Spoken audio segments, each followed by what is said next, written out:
Hello, back to my channel SG family. জয় শ্রীকৃষ্ণ, রাধে রাধে বলে আজকের সকালটা চলো আমরা সবাই মিলে একসাথে শুরু করি।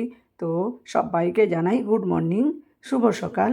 আর রোজকার মতো তোমাদের সবার জন্য রইল আমার তরফ থেকে অনেক অনেক অভিনন্দন, অনেক অনেক শুভেচ্ছা।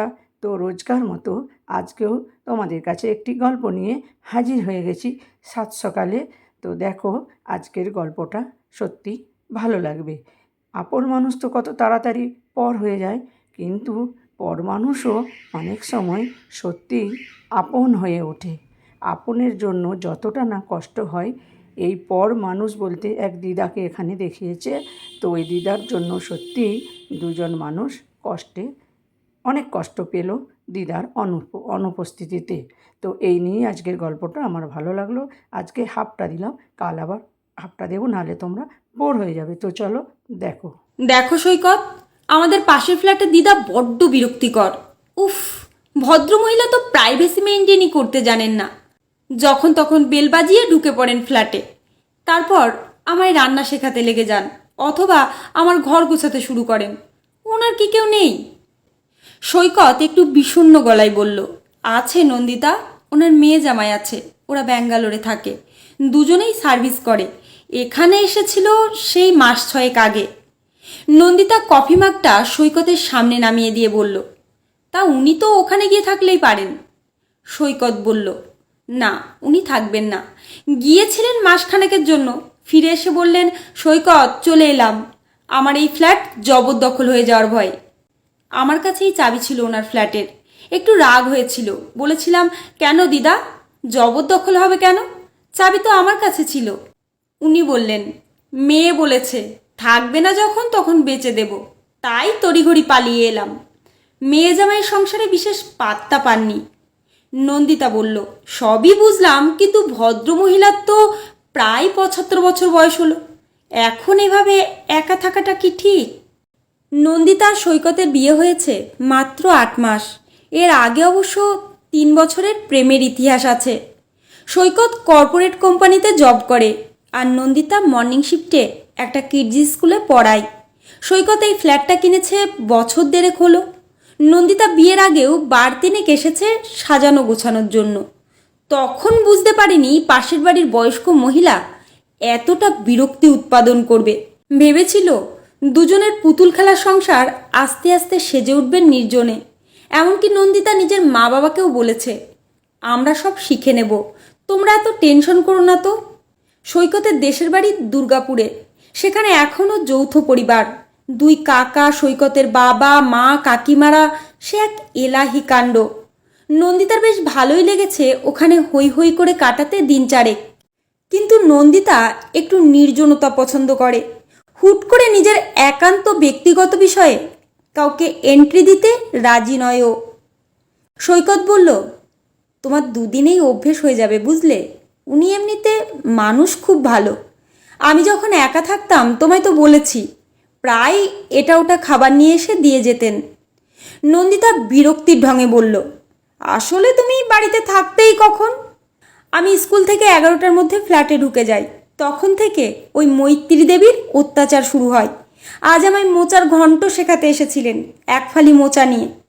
সৈকত হেসে বলল, তার মানে কি ডিনারে মোচার ঘন্ট পাবো নন্দিতা? নন্দিতা আরও রেগে গিয়ে বলল, ওনার বাড়িতে গিয়েই থাকো না, সব রেঁধে খাওয়াবেন।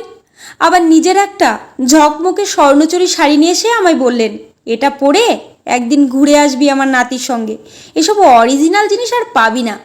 ভাবো তো কী সমস্যা, আমি নাকি ওই শাড়ি পরে ঘুরতে যাব? এমনিতেই আমি শাড়ি হ্যান্ডেল করতে পারি না। সৈকত মুখ টিপে হেসে বলল, এত রাগ করো না, ইগনোর করো।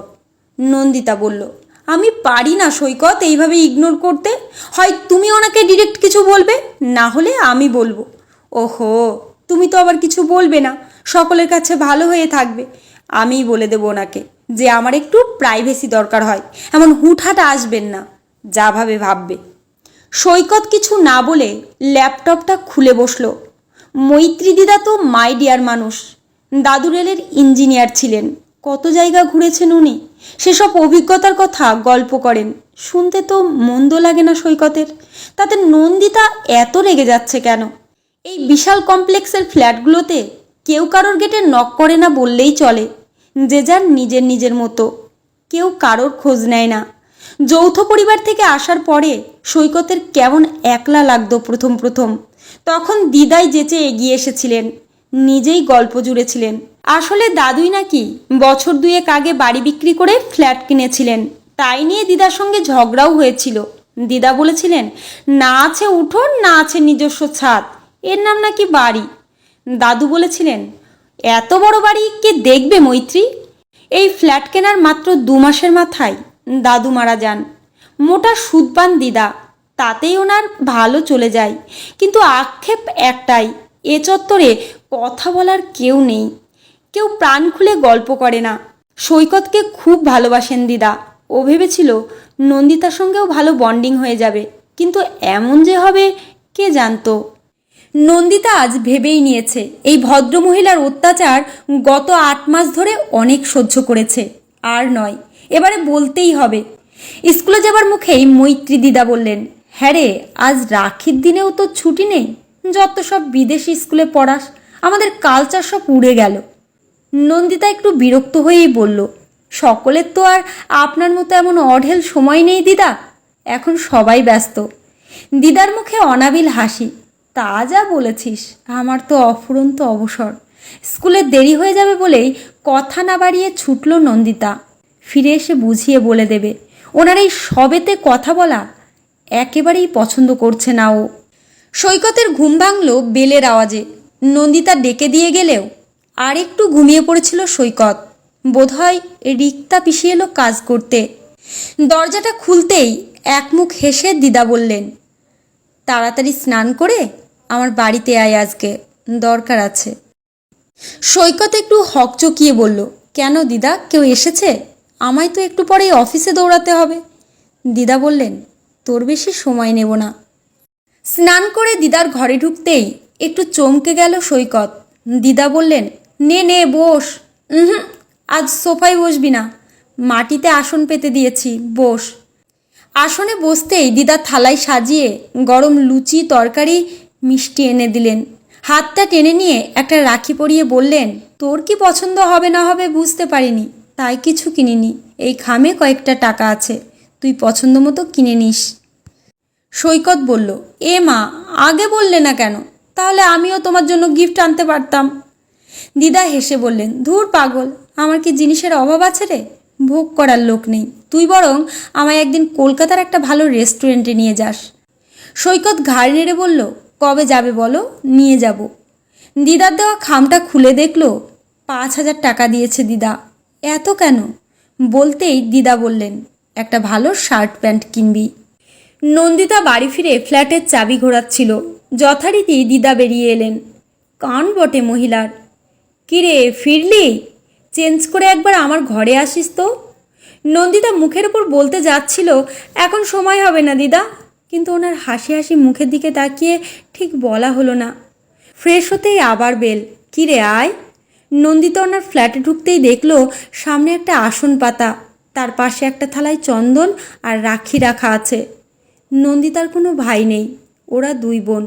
ছোটবেলায় খুব মন খারাপ করতো এইসব দিনে, মনে হতো কাউকে কেন রাখি পরাতে পারে না ও। অন্যের হাতের রাখিগুলো দেখে পরতেও ইচ্ছে করত। দিদা বললেন, হা করে দাঁড়িয়ে আছিস কেন রে, বস আসনে। নন্দিতা বসতেই কপালে চন্দনের টিপ পরিয়ে ওনার পরিচালিকা শ্যামলীকে বললেন, খাবারের থালাটা নিয়ে আয়। নন্দিতার হাতে রাখি পরিয়ে বললেন, তোর কর্তা মনে করলো সে বুঝি একাই আমার আদর পাবে পুরুষ বলে। হুম, তুই আমার নাতনি, তুই কেন পাবি না? এই নে, এটা তোর গিফট, পছন্দ মতো কিনে নিবি কিছু। সৈকতের মতো ওকেও একই টাকা দিয়েছেন দিদা। নন্দিতা নিতে অস্বীকার করেছিল বলে দিদা অভিমানী গলায় বলেছেন, তার মানে আমি তোদের আপন ভাবলেও তোরা পর ভাবিস। নন্দিতা আর না করতে পারেনি। আদরে মানুষ নন্দিতাও হয়েছে, কিন্তু এভাবে কোনো অনুষ্ঠানে ওকে আলাদা করে বসিয়ে সামনে খাবারের থালা ধরে দেয়নি কেউ। এগুলো তো ছেলেদের প্রাপ্য বলেই জানতো নন্দিতা। অজান্তেই চোখ দুটো ঝাপসা হয়ে গেল নন্দিতার। দিদাকে প্রণাম করে নিঃশব্দে বেরিয়ে এলো। বিরক্তিকর মহিলা আজ ওর অন্তঃস্থলের খুব কোমল একটা জায়গা ছুঁয়ে গেলেন। সৈকত অফিস থেকে এসেই বলল, নন্দিতা একটা সুযোগ পেয়েছি, চলো 2 দিনের জন্য ঘুরে আসবে।